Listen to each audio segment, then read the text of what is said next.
Hello and welcome to Husky Talk. I am your host, the best podcast host in the universe, Steve Cully. With me today, a very special guest, former UConn football player, former UConn star linebacker Robert Mcclain the Corner, third. corner. My Right. bad. Corner? Yeah, Really? corner. You're a Yeah, corner? yeah, yeah. I just played Oh, nickel, so I was in the box a lot. So oh, I okay. call my I That's called pretty myself much a linebacker the though. I I call got you. myself a hybrid. Yeah, I got you. I got you. So that's because of your athleticism. You were able yeah, to yeah. they could stick you inside, and then you could run. It's really Exactly. tough to run down the seam and have to cover the slot receiver, but you were able to do it all, man. Yeah. A little bit. I love watching you play. That's why I like almost hounded you to get you to come on the podcast. So I Appreciate you, man. apologize. Nah, you fine. Thank you. I appreciate you. Appreciate you having me on. Uh, I don't know initially, where are you from? I originally was born and from Philadelphia. I That's grew right. up So in a you're military. Yeah, I grew yeah. up in a military family, so we moved around a lot from Philly to Colorado, and then finished off my high school career in Maryland. Oh wow. Oh Yeah, wow. yeah. So did you start playing football at like a younger age? I would say pretty young. Probably I think fourth grade was my first year playing football. We moved Oh, to so you were like Colorado. And okay. then that next year when I was in fourth grade, that's when I first started playing. So I first started playing my first football in Colorado. So like when I first played, I was the same age as you. I didn't like it at all. I Mm. thought it was too loud. I didn't like the yelling. I was kind of afraid to get hit. I didn't Yeah. take, and I ended up starting in Pop Warner, which was crazy. I because like I all my friends were on what they used to be the Minutemen team, Hmm. and the Minutemen would have to play like a couple minutes in the fourth quarter, whatever. And I'm like, no, I want to be a Minuteman. And they're like, no, being a starter is better. I was like, oh, Yeah. I didn't know that. Yeah. Did Yeah. you? What's funny you saying that is sorry for cutting you off. What's funny you saying that is I played football because I was scared to get hit by the baseball. Baseball was my first sport. So I That didn't want that was mine I was too. tired Yeah. of getting hit by pitches. So I was like, I don't want to get hit by pitches. That was my Oh, dad's that favorite hurts. sport was baseball. So That but I hurts didn't want like to get hit hell. by. I hated Yeah. standing there just getting hit and having to take a hit. So, and I was a So lefty, but did you? Okay, so did you start like with t-ball and minor league baseball yeah, first? I was t-ball, and then it was all just pitching after my first year of t-ball. But I was a switch hitter when I was younger, so I was easily able to see the ball. But I naturally was a lefty. But it was just I had good hand-eye coordination, so I was easily able to hit the ball. But I just didn't like being hit by the baseball when I had to Yeah. take a hit. So I just transferred over to sports and wanted How to did you deliver learn hits. to how'd you learn to switch hit? That's difficult, especially Well, my dad being a big baseball fan, I'm actually a righty. I believe my dad just probably put the bat in my hands and told me to hold it a certain way, and I okay. just gravitated to just using it that way. But yeah, I'm a lefty in golf and baseball. So So your old man was in the military. Was he Army, Navy, sergeant, colonel, lieutenant? nothing high ranked in that manner. He was a civilian. He worked as a civilian for the Navy. My mom Oh and dad. wow. So they both worked over 40 plus years. My dad's still currently working as a contractor for the Navy. And Okay. yeah, my brother, 26 years in the Army, just retired. 26 or 27 years in the Army, just retired last summer or the summer before, I believe. And then my grandfather was also military, and I was in ROTC from third grade to no fourth grade to eighth grade or seventh grade, I believe. So I was also doing the military stuff at a young age. That was actually Um, my dream of being in the military one day was that, not after yeah. college. I didn't want to go to NFL. I mean, NFL would have been cool if I made it, which is a blessing for me, but I also had my officer candidate school paperwork filled out to go join the Marines after college. So Oh wow. yeah, Did you I'm jumping ahead, but you're fine. did you like apply to Army, Navy, Air Force? Were you trying to go? I never applied, but I had the paperwork filled out literally my senior. I graduated December '09 and when I was at UConn. Yeah. So I graduated early for purposes of training for the combine, pro days, and stuff like that. To see if it worked out, it worked out. If it didn't, it didn't. But I also had my plan on going to the Marines because I've always wanted to be Secret Yeah. Service, FBI. So I was like, all right, if I could do a 20-year career in the Marines, get a high enough rank, which I know I'll easily be able to rank up with my background, history, and everything from the military, with my family. So I'm like, if I do 20 years in that, I'll be 40 something. I can go into the CIA. Yeah. I've always had dreams of just That's being a very elite in like a soldier aspect and working around the White House and the Capitol. And I've always wanted to be in the Pentagon. So, very mature. I feel like those are very exclusive, important people on earth that people have no clue about. So that was like a dream aspiration of mine as a child. Very mature that you thought that far ahead and Mm. had those dreams. That's really incredible. Um, you go to Colorado. Colorado isn't known necessarily as a football state, but you played at a young age. Junior high, high school, is that where you would say you developed kind of a love for the game? Did you love it early on? I loved it early on. You did. Okay. It was when one thing with like myself. Sorry, I just gotta charge my iPad up real fast. About to No die. problem. One thing about myself is with football, like things I do and things I naturally just pick up and gravitate to. I'm very passionate about the things I Yes. decide to do. So when I I do can put tell my by the way eggs you into a play. basket, yeah, put my eggs into a basket. I'm committed to that. I'm focused on that. And like I love things equally and purely. So I'm not gonna love something differently than I love this. So I'm gonna put the same amount of energy into that. Energy and But effort. I was always just very passionate about it. From Yeah, the time I first started. Watching my first player was Marshall Falk, my favorite player growing up. he was Um, amazing. yeah, so I watched him when he's with the Indianapolis Colts. Then he Yep. went to the St. Louis Rams. So that was my favorite team growing up was the Rams or whichever team he went to actually. And went to a bunch of football camps out in Colorado. One called the Mile High Football Camp. Met Ed McCaffrey, Mike Shanahan at a very young age. When Denver was really really good and Yeah. Terrell Davis met Shannon Sharp. Shannon Sharp actually lived in our neighborhood called the Breakers when I lived in Colorado. When we first moved there, we lived in like a nice little apartment townhome type place. And Shannon Sharp would jog. I would see him jogging around, working out, shirt off. And my mom knew he was a football player. I knew he was a football player, obviously by his stature. And just being around that and being Cool. around hearing the right athletes and pros speak to me at these camps, hearing their passion and what they've done to make it. So I told myself from an early age in fourth grade that I'll also be in the NFL. That had So an influence on you. yep, Yeah. yep. I had a similar experience. I went to a camp here, and I'm a lot older than you, but it was Frank Reich and like Henry Ellard that came Mm, and spoke. And Frank Reich was kind of like, how many guys here want to play college Division 1 college football? And like everyone raised their hand. yeah, He goes, guess what? About 1% of you are going to make it to Division 1 yeah, college. yeah. The odds aren't in a lot of athletes' favors. Really, it's kind of unfortunate, but it's just the way the sports are, and Yeah, most pros, it's a lot very yeah, difficult making it. yeah. That's what he said. He's like, you have to have what you said: passion, enthusiasm, Yeah, work ethic, and then he stressed confidence. You have to have yeah. confidence. You do. You have to have a lot of drive and confidence, man. And that's what kind of helped me a lot in the NFL is just building up my confidence more. It's a very different game. What positions did you play in high school? High school played corner, played receiver, played running back, was a punt returner, kick returner.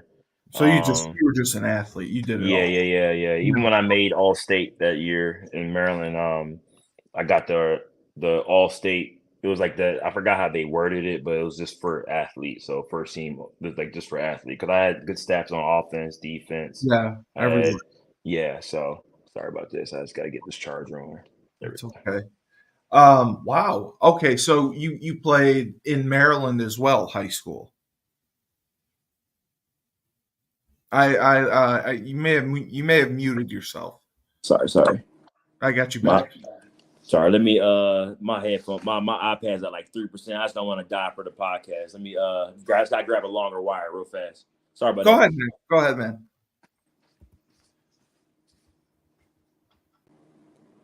So you mentioned Colorado.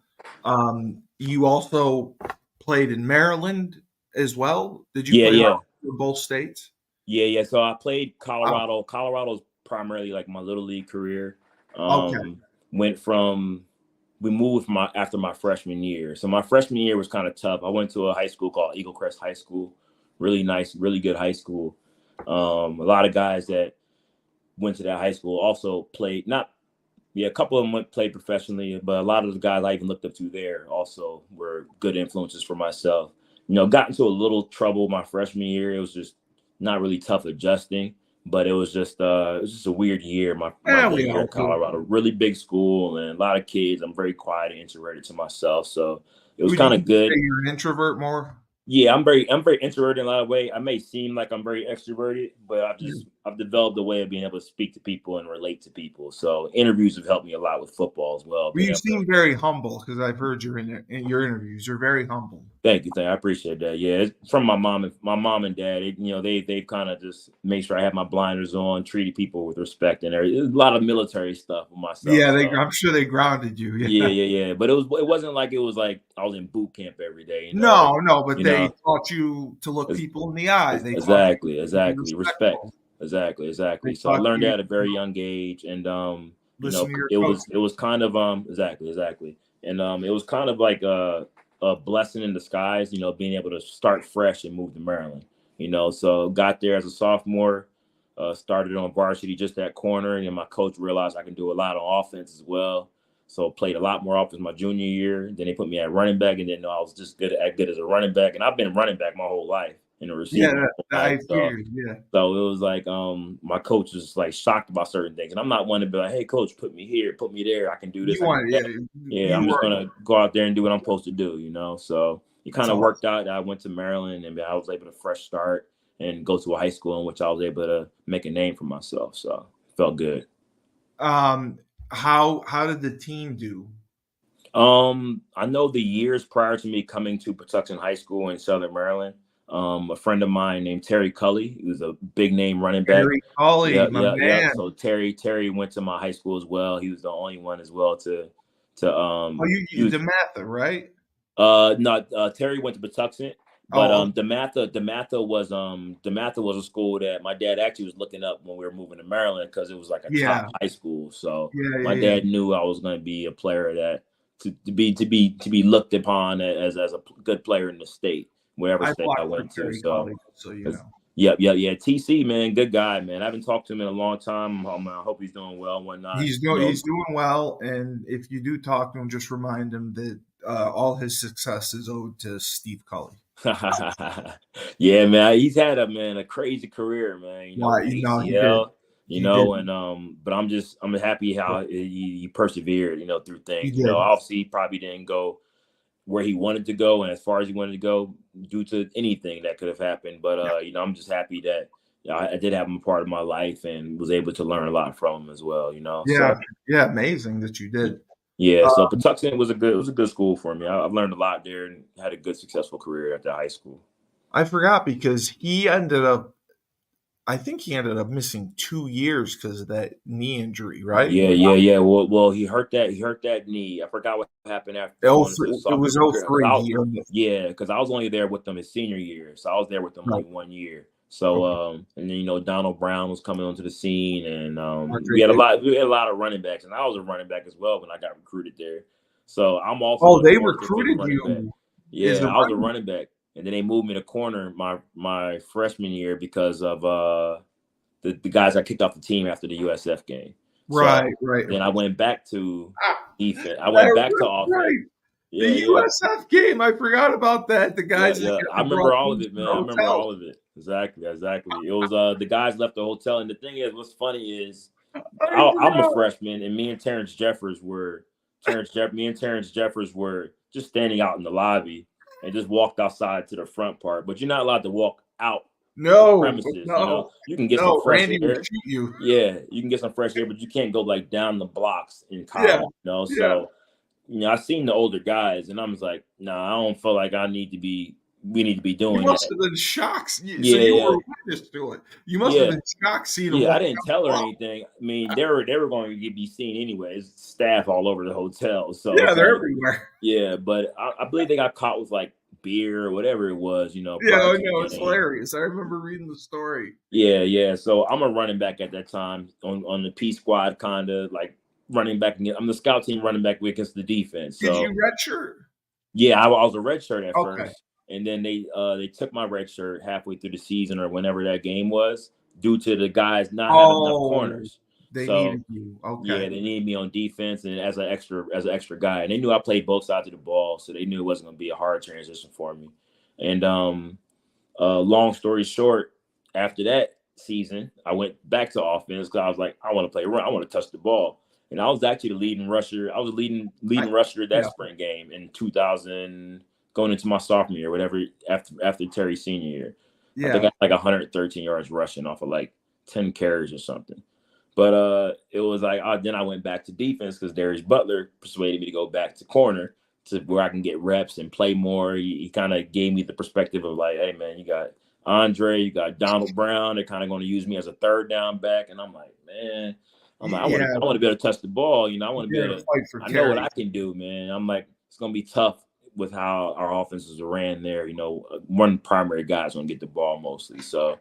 I was like, man, it's not gonna. I'm not gonna be able to get the shine I need. So went to defense, went to the dark side on defense with D You Buck. went to the dark side. I Yeah, love it. yeah. That's what we say. Coming out of Maryland, what other schools recruited you, would you say?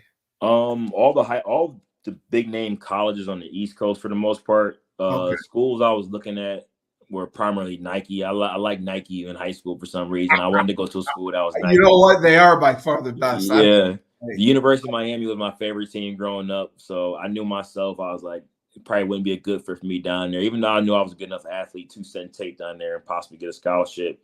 But Virginia Tech was a big school, recruit me at running back.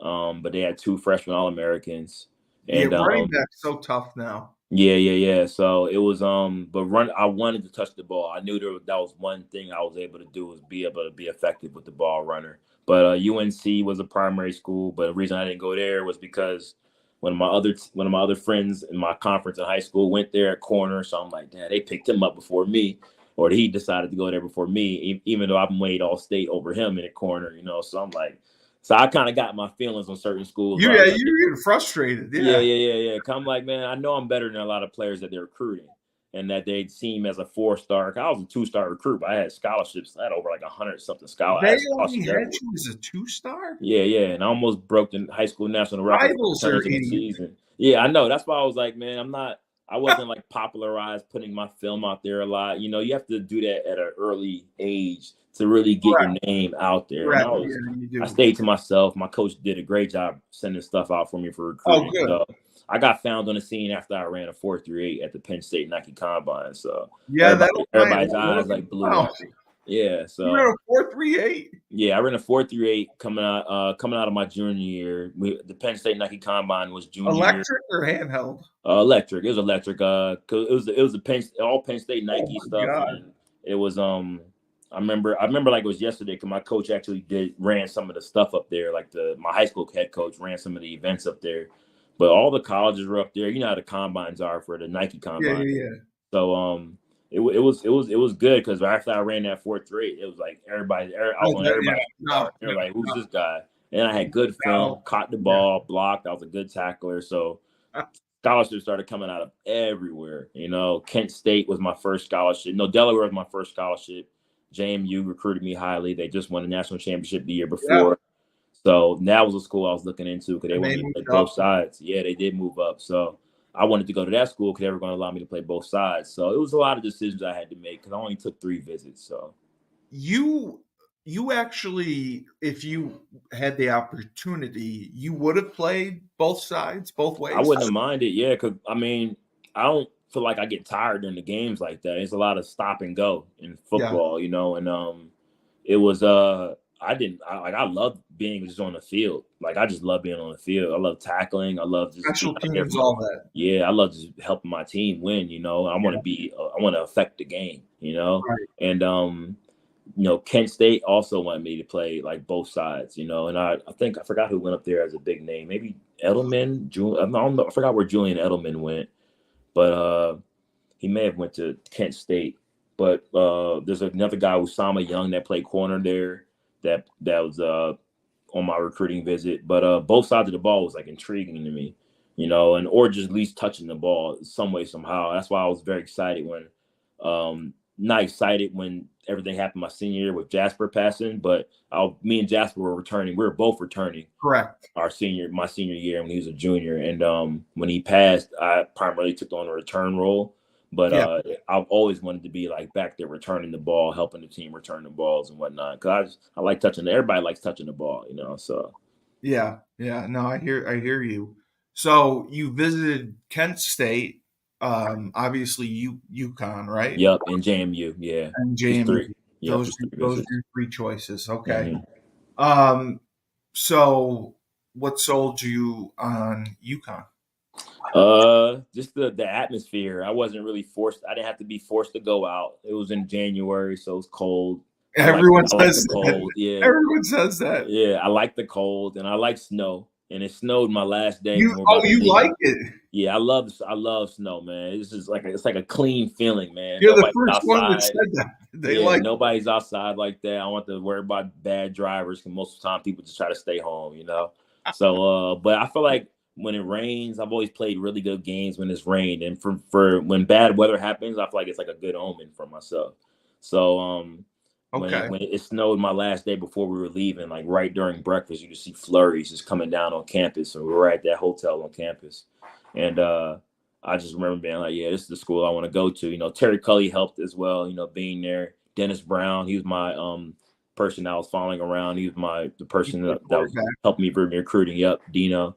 And just the atmosphere. And they were building the new football facility. The football The facility just Shankman got Center. finished that Yep. summer, Yeah. so that was huge because I wanted to go to there. It was growing. You could tell the school was growing and becoming better. So Yeah. We were good. the first school in the Northeast to have an indoor facility. Yep, yep, yep. And that was huge up there. That was huge for us up there with the Huge. weather. We were able to get practice in. It was huge for It all had the athletic everything. It had sports. Yeah. study hall. It had your Yep. meals. Yep. And Um, it kind of put us on the map to compete with the other colleges, and because that's a huge like factor on choosing school sometime when it comes to the kids. Having oh, it is. something that's It's an arms football race. players. Yeah. They want Yeah. the gigs. They want to see that stuff. Exactly. I remember I had Coach Edsel on the podcast a few months ago, and I came in his first year, and I just because I also coached college football for 10 years. I coached hmm at Holy Cross and Dartmouth, and I marveled at Coach Edsel because he was so young. He was 40 years old. Yep. It was his first coaching job. And in the matter of 5 years, he got a stadium built Yep. and he got an indoor facility built. And it took us to share the Big East championship my Oh, sophomore year. and we Like won. we turned that school and we were ranked. We were ranked top Yeah. 20. Like Yeah. I'm getting goosebumps thinking about it, man. We beat some big schools. Like the Big East was really thriving in those Yep. years with a lot of first round picks, a lot of picks being drafted from all the teams in that conference. So it was Yeah. huge, man. Actually did a Absolutely. great job, man. Absolutely. And yeah, I marveled that he did that. And, when I was there, we took our lumps. We took our lumps in 99, 2000, hmm 2001, and then 2002, 2003, we turned it around. The big win we had was Iowa State. They were ranked really high, and they Yep. beat Florida State, and they had Seneca Wallace at the time. Yeah, I remember him. 2003, they were 9-3. Should have gone to a bowl game because there's 48 of them, but Yep. Yep. as independent, we didn't. And then 04, they got to join the Big East early because I can't remember. I know Miami left, and maybe it was BC that left Yep. Yep. early. Okay, and then you came in 06? Yep, I got there 06 June. 06 Right, June. yeah, right when the Shankman Center, the Burton Shankman Center Mm-hmm. opened. Okay. So you played you played as a freshman. Okay. Yep, yep, So you were also part of the 2007 team that did really well. yep. We shared that Big East with West Virginia that Yeah, year, that and was the Larry Taylor fake. yeah, the the That the, was the the fair greatest thing catch I ever thing. saw. Hey, the whistle doesn't blow, man. You got to I keep know, playing, man. man. It's like they didn't I have left reviews my back ass then on off. that. I used to get so mad because I would watch College Game Day, and Kirk Herbstreit would do the picks, and every week he'd pick against UConn, Yeah, all the time. and Yeah, I'd be like, "Fuck you, Kirk Herbstreit." yeah, yeah. He'd Like, be. I Everybody would hates us. I would drive Everybody. to Athens right now and punch you. Like, Yeah. They and know he would. nothing, man. Sometimes they know nothing. Well, it just drove me nuts because they never gave credit after the fact. That Like was you the thing. win in the next week, Hmm. he still wouldn't say, "Oh, UConn's on a roll. Maybe I'll pick them this week." Yeah. Oh, they're gonna lose. Oh no, they're gonna lose. Oh no, Yep, yeah, it drove me up the wall. yep. Uh, Consistently against us. '06, I went to a couple games. Um, I went to the Syracuse game. That was a tough one. Hmm. You played at Syracuse. I Yep, think DJ was the quarterback. yep. I remember it. That was a tough game. That was tough. That was a tough game. I know. I remember that was a loss, and I remember West Virginia was just unbeatable at that time with Pat White. Yeah. That don't They, even remind me of that game, man. I had a pretty bad game my sophomore year against West Virginia. well, Uh, that's a tough matchup for you. yeah. It Really is. tough They were because stacked, man. the who was the little running back? They had that little running Noel, they back. had Noel Devine. They had Yes, They had Slayton. Clayton. Yeah, They had some 6'7" guy that played basketball. They had yeah. Exactly. receivers. They had defense. I mean, Pac-Man Jones. I remember Yep, getting yep. You're blindsided. I remember getting blind. I remember right. clearly seeing Pac-Man in my view, like this, probably 15 yards in front of me, and him just run to Right. the right. And I was like, and I know if you're running sideways on a football field, it's not good, man. I got hit You're gonna be in blindsided. trouble. So yeah, I got blindsided, man. Everything just went silent. I just remember everything on my helmet just going just silent. And then I look up from the ground and Pac-Man's just taking it back for a touchdown. I just I always enjoyed watching you guys play defensively. It was you. Tavon Branch was another one. Mm-hmm. Darius Butler, obviously. You guys really set the tone. Yeah. You guys had a mentality that we're going to be physical. Yep. We're going to dominate. Yep. We're not going to let them run the ball, and we're going to rush the passer. Mm-hmm. Yeah, I mean, we were going to hit, man. That's one thing about our defense is we stayed together. We ran to the ball, Yep. and we didn't care what the offense did. We knew Thank we were you. going to go out there and be that defense. Like teams, they could say whatever they want when they came to UConn, but you weren't just going to just run up on us and No. do what you want defensively. But when it comes to what we're going to do against your offense, yeah, you guys aren't just going to walk over us because we're UConn. Coach Etzel, I thought that was when he really developed the formula for success, Mm-hmm. where it was we're going to play ball control on offense, field position, and time of possession, tough defense. Yep. Those were his core philosophies. Yep. Because I know that, on offense, they ran power, they ran counter. Yeah. And play action. And that was it. That was We really would tell our offensive line would tell the other team that we're running power. Like Yeah, hey, coach, run power. Yeah. They'll run power. And like literally we're shoving it down your throat. Right up your ass. Yeah, we're gonna tell you. Yeah. So I like that. But that mentality, it was like the offensive guys gravitated to the defensive guys, like the special team guys. You had guys all on the roster that just were just driving and digging for each other. And so it was like that's why we had that chemistry and camaraderie up there, man. Like I missed that UConn camaraderie because like even the little disputes or arguments our team may have, we were so close as a team. We were a very close team. And you know what? Everyone says that from different players that I've interviewed from different generations, Mhm. from guys from the late 80s to the 90s to the mid 90s to the 2000s. Yep. Every single one of them said that they came to UConn and had success at UConn because of the atmosphere, and we were a family. Yep. We're a true family, man. We're a true family, man. Yeah, Like it was like everyone felt that way. you can go. It wasn't cliques. It wasn't people Yep, hanging with one we were all crew. together. You can go to anybody's apartment, dorm, Yep, or party on camp. Like it didn't. Like we were a true brothership, man. Like even the quote, like he who sheds his blood with me today shall forever be my brother. Like we took that to heart. Like we yeah, took that to heart, especially even more after Jasper passed, because it was we had a guy that we have a family member that we don't have anymore. yeah. That will That's what I never was be going to here. ask you about. I mean, do you mind talking about that a little bit? Yeah, I don't mind. I think about it often. Every time I touch even a blade of grass and I'm about to compete on the field, I say a prayer. In the NFL, I used to stand in the 6 yard mark prior to pregame and say a little prayer for Jazz, because I know he would have also had an NFL badge on at one point. He would have.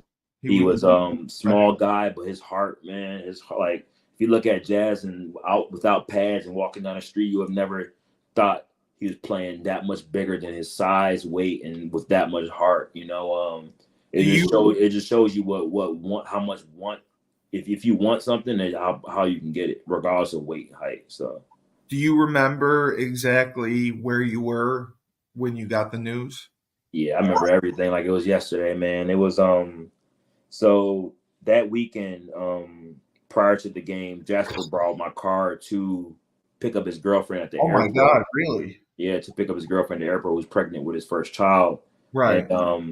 that's why I vividly remember everything, man. And brought my car. Like we were talking prior to that game and everything. I remember after the game, Jasper talking about I think I was on like my third interception that season. I caught one that game against Louisville. And Jazz had like 12 tackles, forced fumbles, like 2 forced fumbles, maybe fumble recovery. He just balled.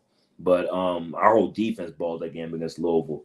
And Yeah. I remember I'm always slow to leave the locker room. I'm always the last one to leave after the games. Right. Jasper, for the most part, moves pretty slow. Most of the DBs just hang and move slow at the end of the games. But I remember Jasper, like to my right, smiling per usual, talking. And like that was my last moment seeing him, because I was like getting out pretty efficient that day. But Right. remember him smiling, talking, and we're the last to leave the locker room. And then That I was didn't go us. out. Yeah, I was the last time I seen him, and I didn't go out that night because my mom and dad were in town, so I wanted to stay at their hotel. Um, Right. and what was weird about that whole thing happening was it was on campus, which is tough to hear about, it being on campus. But I woke up the next morning, um, after the incident, like I believe Jasper passed in the morning, like 2 or 3 a.m. And I woke up in the morning, like my dad was like, man, I heard there's like something that happened at UConn, like something happened at UConn. They said one of your teammates passed. I didn't see it on the news. It was just word of gossip, word of mouth, whether it was alert on the phone. I'm not sure how my dad heard about it, but he was like one of your teammates passed. They said like one of your teammates like got hurt or something last night. I checked my phone. I can't remember the amount of text messages and missed calls I had. So I first talked to Coach Lack, my DB coach, just to get information. And Scott. his voice is very broken on the phone. So I was already kind of nervous hearing him. And then right when he said, he's like, Jasper passed. He said, he died, Robert, or Reggie. Oh, Everybody called me Reggie. So he's like, he died, Reggie. And my heart drops a little bit even thinking about that moment right now. So it dropped, it sunk. And I talked to Coach Etzel. I'm like I'm very tearful, and my voice is very broken on the phone. And I was sure. like, Coach, I gotta come. I'm coming to the facility. It was raining. Remember, like it was raining that day. I'm driving to campus. I'm talking about, I'm bawling tears driving to campus. I forgot where I stayed.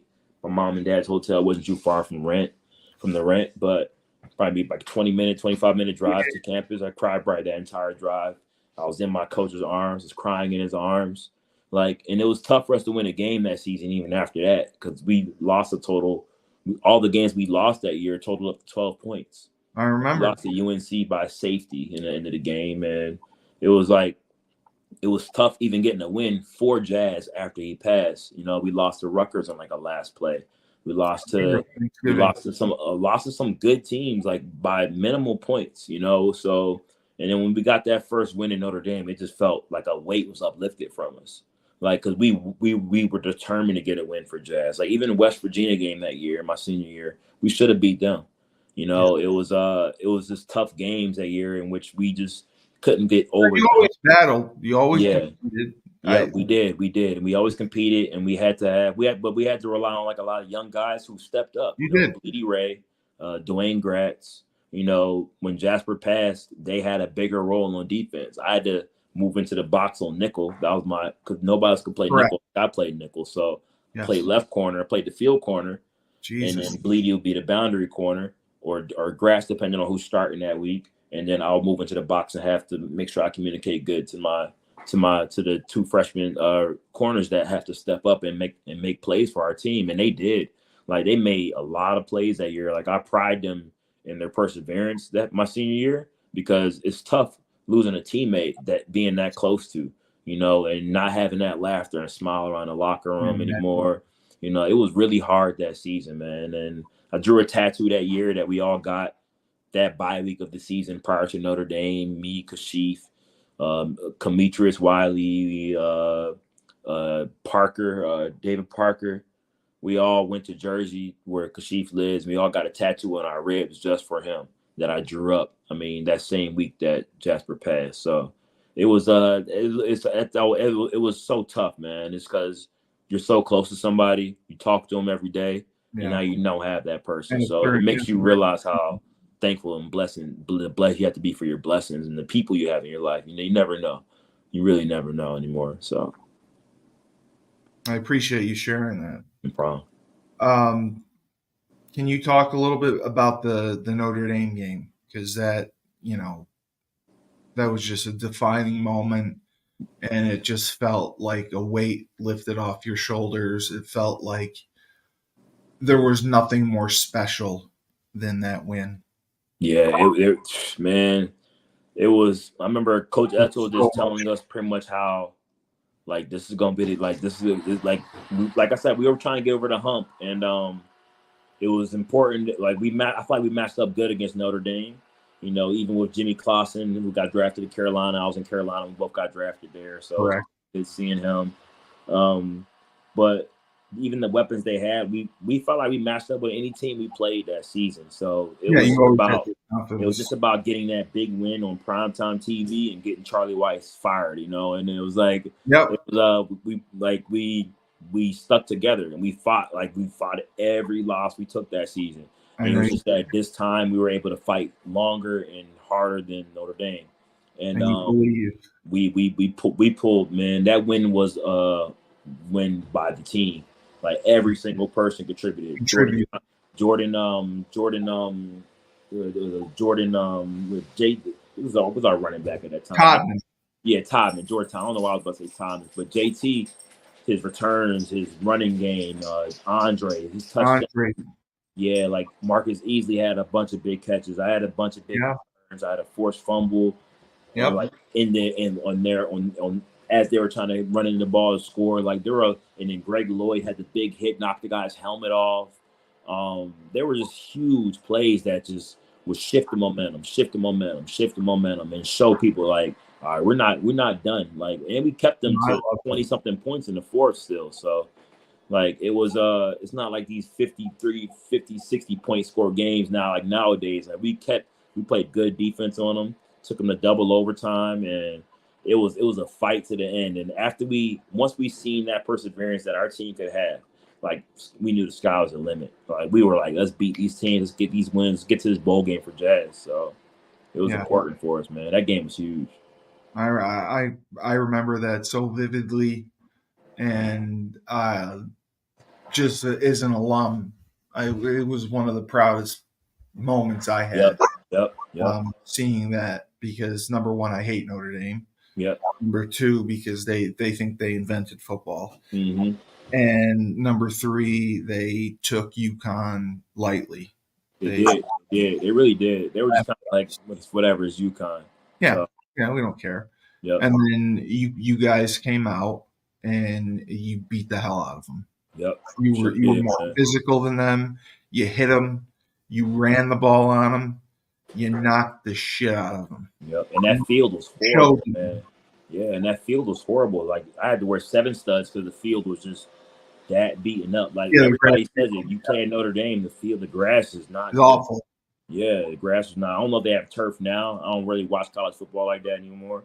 But, the grass was horrible, so we had to worry about that slipping, sliding on defense, and it was a lot going on. It started getting wet, and towards the sun goes down, it starts getting wet. But I just remember our blue section. It was your time. Yep. Your time. Yep. We were against everybody in that stadium, man. And our little section in the corner, we were against everybody. I was so happy. Yep. I was so happy that she just shoved it up their ass. Yep. That was a big dub for us. Big dub historically for us too. So talk to me after that.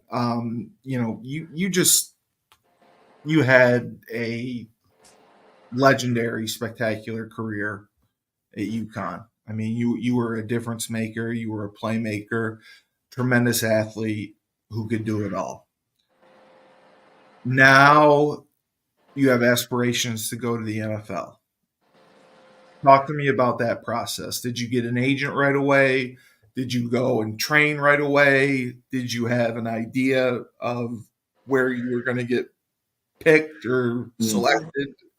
Yeah, so I got my agent kind of after the bowl game, and I know legally you're not allowed to be speaking to them and this and that. I seen other players getting ready for the pros, speaking to certain agents, so I kind of had an idea who's agent and who has certain agents, this and that. So that process wasn't too difficult because I just kind of wanted to find a person that I can relate to that's going to back me up, even though you don't really know through time if they're going to be there for you. You just kind of have to find somebody you can trust early on to be that person to kind of speak for you in the upper building part, in the business area. How many people did you talk to before you settled on? Only like 2 or 3 agents. It wasn't. I didn't want to dive deep into doing a bunch of research on that. I knew I wanted to graduate early so I could train. Right. And, so that's why, like after our bowl game, which was I think it was like Papa John's bowl was like right after New Year's, I believe. Oh, that was played South Carolina, right? Yeah, we played South Carolina, Papa John's in Birmingham, I believe, and that was like January 1st. So it was the first game of the season for 2010. And, right. So after that, I think I suffered an AC sprain, really bad AC sprain that game. Oh, okay. So I wasn't even able to lift my helmet off at the end of the game. I had to have my teammates help me take my helmet off. But even with the AC sprain, I think after like 5 days, I was already training in Parisi's down in North Jersey. So that's the best, right? Yeah. So I went down there. Forgot his name. I know his last name was Martin. But I knew they put the fastest players into combines. They had at that time when I went there to train, Dante Robinson still had the record for like or was like second on like the 40-yard dash or all-time thing, But they had guys there that were still top 20, top 30 fast 40s in the combines. So I wanted to go there because I knew I was going to get good work. It wasn't like a fancy place. It's North Jersey, right outside of Patterson. So it's a rugged area, which is going to keep me focused still, and train there for those times I had. I was always a strong DB and strong guy. So even with my AC sprain, I bench pressed 225 18 times with the AC sprain or 17. And then as I trained and got stronger in the process, I ended up doing like 27 or 26 times. It's on YouTube somewhere. That's amazing. Yeah. But that training process was enjoyable. I was there with Easley. Me and Marcus Easley had the same agent. So we were there training together and we were roommates. The draft process was stressful. You don't know what round you're getting drafted. On top of that, I pulled my hamstring at my pro day. I didn't get invited to the combine, even though I made all Big East, was like a top 10 punt returner in the nation. It was weird. My senior year, it was all like, I was like, all right, let me lock in because they don't believe I still can do it like I was when I was a child. So I'm like, right. Let me just stay focused, and just keep pushing, So I leaned too far on my 40-yard dash. I pulled my hamstring.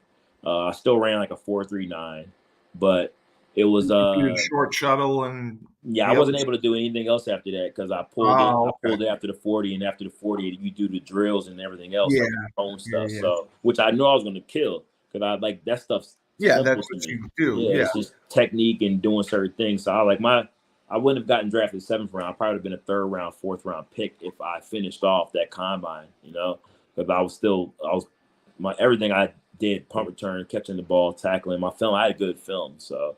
But I wasn't a big name, so I could have made a bigger name for myself after that pro day, but just worked out. I did. You went to Carolina. Yep, got drafted to Carolina Panthers, 7th round. There's probably about 7 to 8 more picks left, so I was just happy to see my name.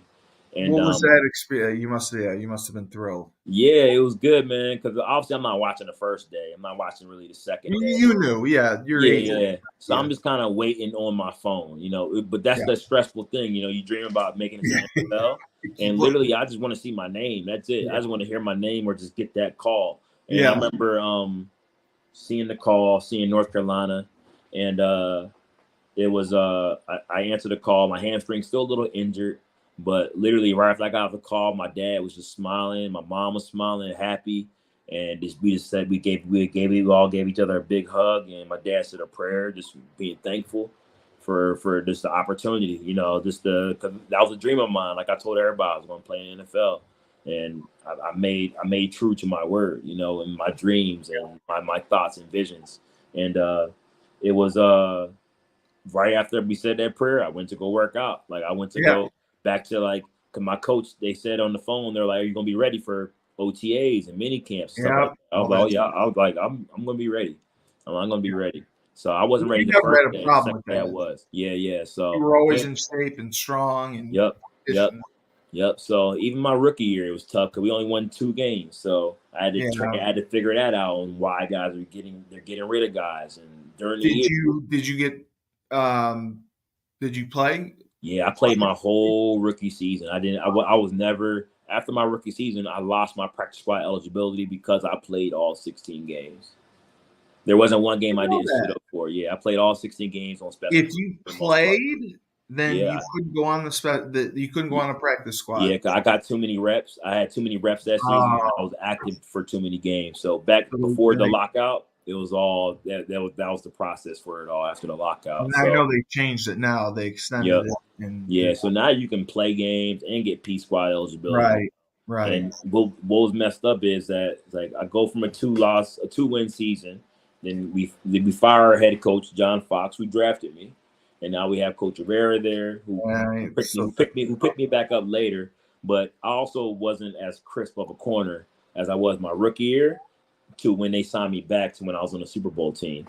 So it was and the whole new staff, they kind of wanted bigger guys, and they didn't understand me and my style play, this and that. Understandable. A lot of teams just want to have their own guys in there. I understand. But it was just tough. I had to go through a whole lockout year after being a rookie or a 7th round pick, and I had to pinch my pennies the whole off season. Yeah, because you don't know. Yeah. So I'm staying with mom and dad, and I stayed with my mom and dad up until when I got released my second season, because once my apartment lease ended in November, I worked off like 13 teams going into my sophomore season in the NFL because I got released in the final cut. So my career has been a lot of hills and valleys. That's how it is in the NFL, man. Yep. That's how it is. That's why they always say not for long. Yeah. The average career is 3.5 years. I played in NFL Europe. I played in Canada, arena ball.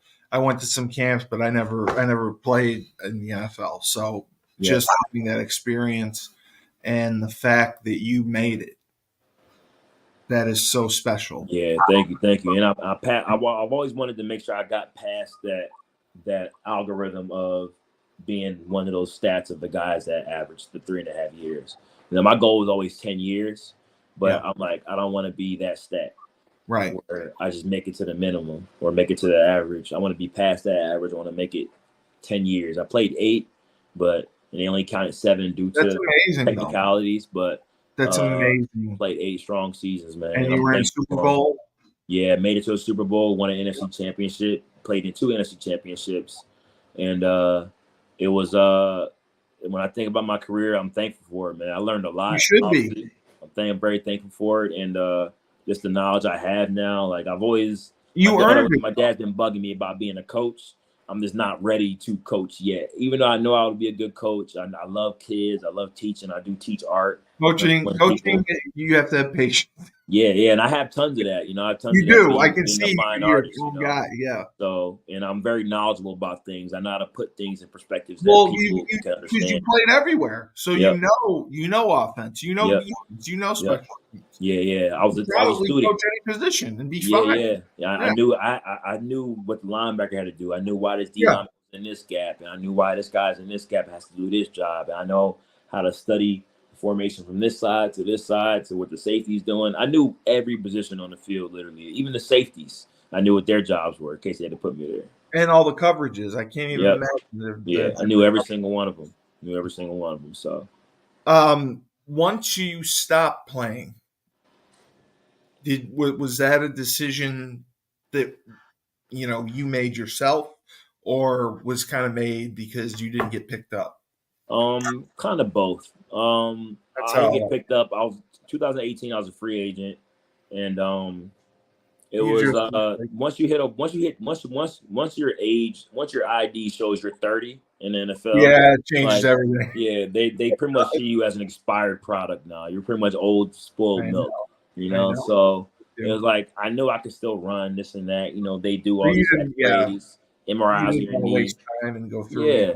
And they do all this health stuff on you to say that, oh, your knee's about to go away in like 2 or 3 years. So they find ways of reducing your value, in other words. And it was I kind of knew that I wasn't get picked up. I worked out for the Saints in Detroit in my free agent year.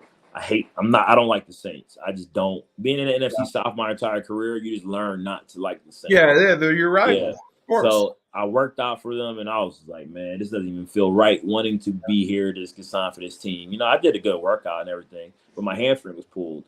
It was like tweaked because of my workouts. Oh, okay. I got you. But I still kind of killed the workout. I didn't have to run a 40-yard, so I was perfect. I just had to do drills, catch the ball, which I can do. I've always been really good. I was a technician. So I was smoothing my back pedal, smoothing, weaving, and catching the ball. All that stuff was very natural for me to do. But once I had that workout and then the workout with Detroit, I was like, yeah, if I'm not going to take even lesser than what I've made just to go out there and kill my body some more, And I'm good, man. I suffered one bad concussion was my last season against Tampa before my free agent year. And that kind of had me thinking about things too. That was my first really bad concussion. I've had smaller ones, which That's smart that you did that. Yeah. So the smaller ones I didn't know they were concussions until later in life. If you look at my podcast, I had Chris Nowinski on, the founder of the Concussion Legacy Institute in Boston. He is kind of the pioneer of CTE. So we were lucky to get him on, and I'm actually going to be evaluated for it because of realistically, you don't know how many concussions you actually had. Not getting knocked out doesn't mean you didn't have a concussion. Exactly, and I didn't know that. Yeah. He told me he suspected, you've probably had 20 concussions. Yeah. He said, especially being on the offensive line. Mm-hmm. And with the symptoms that I had, mood swings, depression, anxiety, different things like that, memory loss. Yep, comes out of nowhere. So CTE. And they do free evaluations, and they tell you what stage you're at. And then they have treatment for it. So I'm going to go check that out. And it's good that you recognize that, the concussions, and you obviously want to live a long life. You want to play with your kids. You want to have a family and be there and not have to, forget where you are when you're 4 years old. Exactly. Yeah, that concussion, man, it was weird because I've always been physical. I've always hit people, but the way it happened, it was like I was trying to keep my head out to play as the receiver was catching the ball. trying to protect himself and get low. Like he kind of caught it and was like falling. Yeah. And as he was falling, I'm going like this to obviously not lead in my head. I'm trying to knock him out. Like I'm trying to, but I know he's going That's how down. you played, yeah. Yeah, so I'm trying to knock him. I'm trying to like jar the ball loose or something. So as I'm going like this to hit him, his helmet actually spears me in my temple. And then I couldn't tell that I was concussed. I just knew that they were going to throw a flag. So right when I see the flag just fly by my ear, I was already pissed off about that. So I'm like, but I guess my body language looked weird, I guess. But they I'm sure it was. Yeah, so they probably thought I was they seen it from the TV copy and video, and they were like, And they knew. Yeah, so they stopped the play after that, and they brought me to the blue tent. But I was more pissed off about the flag because I know. Yeah, of course you were. Yeah, cause I'm like, I'm not leading with my head, and he hit me, and I'm the one concussed. Now I got to pay $14,000. But it's like after that, I remember going into the tent. But I know myself, being military, being big about my team. I know I can focus enough to lie to them of to course. get back on the field. Yeah, and they went and they definitely didn't go through the right protocol because I was rushing them. And anytime you have an athlete rushing you as a doctor, you're supposed to that's a red flag that they're not right.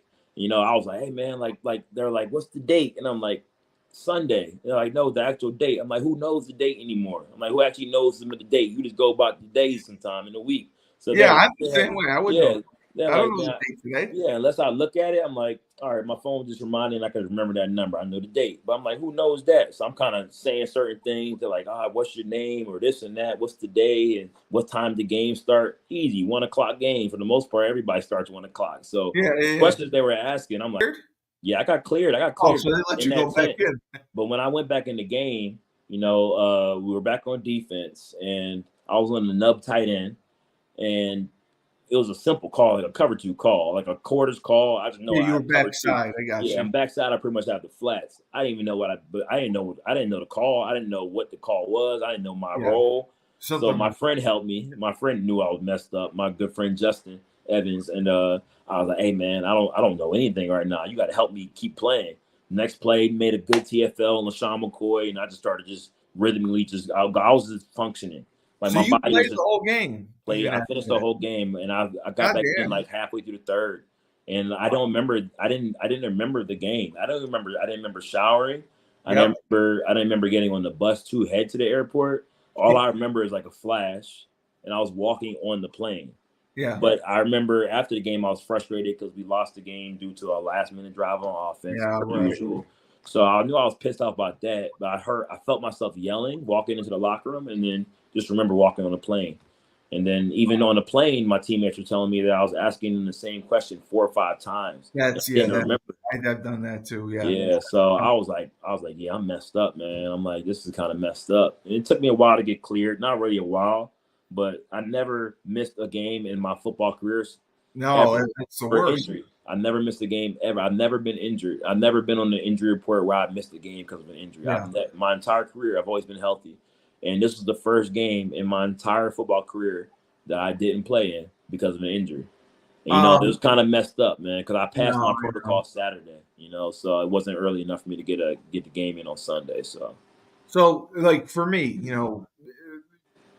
football, I played several years after you had an 8-year NFL run, plus college, plus everything. Football becomes our identity. That's who we are. How was your transition from leaving football to moving into real life? Was that difficult? Yeah, it was difficult because I know I can do so much. Like I have my bachelor's in political science and I have a minor in criminal justice. So these were all things I was getting for the purposes of the military, CIA, and like that was my route that I was trying to get to head. And after ball was tough because I'm a good artist, but I wanted to be around passionate people still. I wanted to be around a good group still. Yeah, of course. Like soldiers. But it was tough because I feel like I wasted my time of 20 to 30, even though I didn't. I was still doing something and still active and still being a productive citizen. But it was, I know I could have learned so much in that decade rather than being so focused on football. So that was tough. I was in my head thinking about that. I feel like everybody has a head start when I'm out the league now. Being able to do a lot in their 20s to gain certifications, gain this and that. No, you're right. I You felt know, the same way. because I You felt see like I had to your focus so friends. much. That, Yeah, you have to put so much energy on making the team and being liked by the coaches and the staff to be on yeah, the team. And you're hoping you're on a late winning team. start in Yeah, life. so you can stay there, right? So it was tough. And I worked for some small jobs. Worked at an art store called Blix, just because I wanted to educate myself in the art supplies. It wasn't like I'm looking for money. It was more just the right people. And I still wanted to do something with art, so that's what kind of kept me with the art. In 2019, after the free agent stuff, I Yeah. felt I actually went to a recruiting office for the Army and passed my ASVAB with a high enough score to go right to the special force type stuff. And I only had 3 days to study for that, but they said it was like the SAT. So I'm like, all right, I'm a smart guy. I can pass that. So took the ASVAB in February after my 18 year of a free agent and was about to go into the Army. I was literally about to join the Army, but then when I was giving them my medical records from the football, they kind of wanted me to lie about a lot of things and not bring that pamphlet. They wanted me to have their doctors check me. Obviously, I'm healthy. I could move my limbs. Yeah. Nothing looks like it hurts. But if you look at the injuries, these are risks that could possibly put somebody else's life at risk. So that's the reason why I didn't join the Army. Otherwise, I'd be overseas right now because that was a dream of mine still. And I was still young enough to join the military. Yeah, you were. And that was the only branch I was going to be able to join. Oh, So I couldn't do the Marines. Obviously, I was too old at that point. yeah. But when the commanding officer at that recruiting office kind of wanted me to be light of the injuries, I thought of what if I'm climbing a rope, 80-foot rope, my arms go numb due to my stingers, or what if I'm carrying a you soldier? weren't thinking of yourself. You were Yeah, thinking of I'm thinking of others. So I'm like, I know myself. I want to be in the front lines. I want to be active duty. I want to be. You're not going to like, be in the back. Yeah, if I'm gonna be a special force guy, I can't be a liability. And I think about others too much, so I had to put that to the side. You're unselfish, yeah. Yep. So I pushed that to the side. I volunteered at an art center called Chastain Art Center down in Brookhaven, Atlanta, or Brookhaven, Georgia, and a school that I used to go to, art center I used to go to during football seasons and off season, just to sharpen up my drawing skills or whatever. And after I volunteered there, was there for 9 months volunteering. Took about 10 free painting classes because I always wanted to learn how to paint and use color. Everything I've done has always been black and white and drawing. And I'm thankful for that because it re-sparked what I wanted to really do in my passion. I wanted to stick with something I was going to be passionate about, which is my art. And I learned a lot. I've been painting for 5 years now. And pretty good artist now.